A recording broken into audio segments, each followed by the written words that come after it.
kaibigan. Ito ang turing mo sa kanihan, masasandalan o takbuhan, maraming paglalarawan, maraming mapag-usapan at maraming hindi malilimutang karanasan mula sa iyong sasama.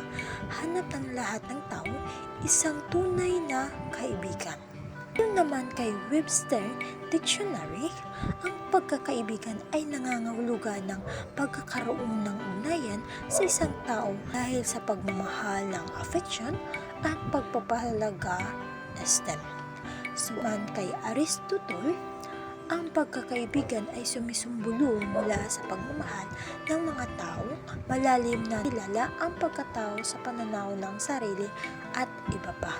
Dapat tandaan na ang pagkakaibigan paraan upang makita ang yaman ng iyong pagkatao. Pakikipagkaibigan sa paliglinang ng pakikipagkapwa. Ang pagkakaibigan ay bunga ng pagtanggap at ng pagmamahal, sakripisyo at isabuhay ang bertud at pagpapalaga. Naidudulot ang pakikipagkaibigan sa nakalikhain ng mabuting pagtingin sa sarili o kung paano maging mabuting tagapakinig. Bukod sa iyong pamilya, ang pinakamalapit tao sa iyong buhay ay iyong kaibigan. Si William James, ang wagas ng pagkaibigan ay bunga po ng pagsikap na dalisayin ang patatayin ang unayan sa pagtagal ng panahon. Tatong uri ng pagkaibigan ayon kay Anais, pakikipagkaibigan, tagapatay sa pangangailangan, pagkat ang matatag na pakikinan at kaganapan ng sariling pagkatagitan ng pakikipagkaibigan. Nakakalikha ito ng mabuting pagtingin sa sarili. Okay, ayon kay Aristotle, isang pilosopo, ang tunay na pagkaibigan ay sumisumbolo mula sa pagmamahal at tatlong uri ng pagkaibigan ayon kay Aristotle, pakikipagkaibigang nakabatay sa pangangailangan. Ito ay pagkakaibigan ng isang tao dahil sa pangangailangan ng isang tao. Ikalawa is pagkaibigan na kabatay sa pansariling kasiyahan. Ito ay nabuo sa pagitan mo at iskit pang tao na masaya kang kasama o kausap. Madalas itong taong kasama maraming mga gawain. So, pagkikipagkaibigan tungo sa matatag at kaganapan ng pagkatao o nais na kalikhain ito ng mabuting pagtingin sa sarili. Kapag may mabuting ugnayan ng magitan sa iyong kaibigan, kayahang nagbabago o natutunan o ikalawa is natutunan kung paano maging mabuting tagapakinig.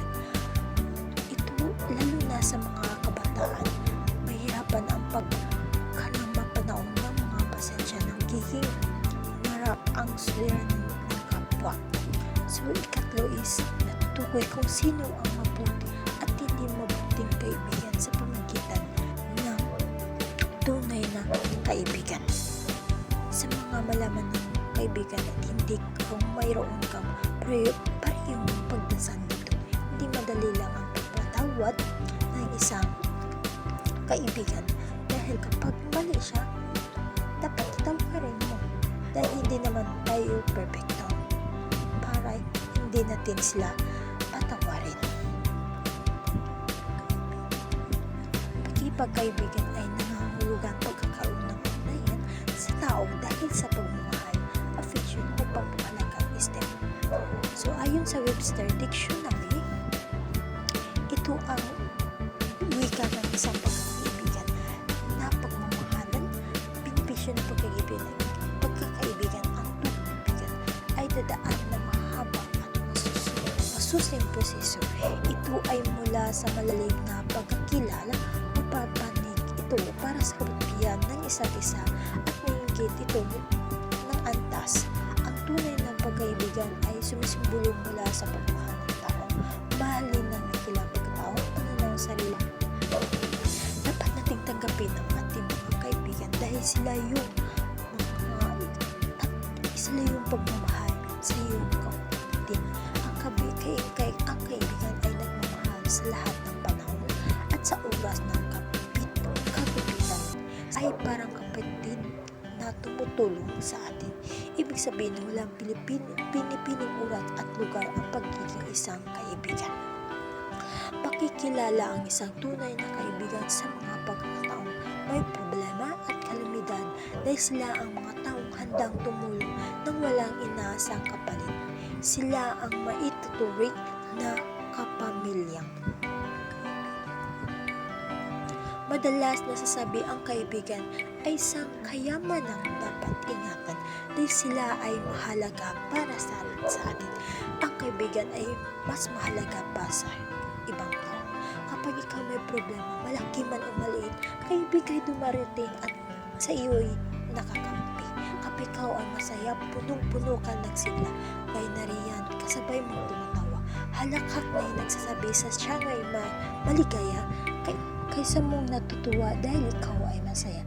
Kapag ika'y lumalakad, sino siyang sumama? Hindi ba't ang kaibigan handa sa tuwina kung hindi man niya ang karyanin ang masamahan ka, agad siyang mag-ingat ka sana.